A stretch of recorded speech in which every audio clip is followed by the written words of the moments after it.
আসসালামু আলাইকুম। আজকে আমি তোমাদেরকে দেখাবো ডিমের খোসা কিভাবে গুঁড়ো করে গাছে দিতে হয়।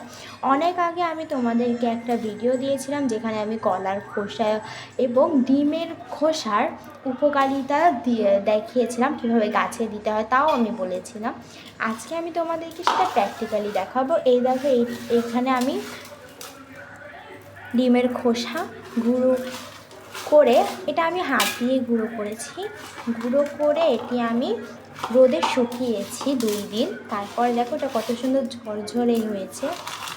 এখন এটি আমি গাছে দিব। এই দেখো একদম মিহি করে ফেলতে হবে, আমি তো হাতেই করেছি। এই দেখো,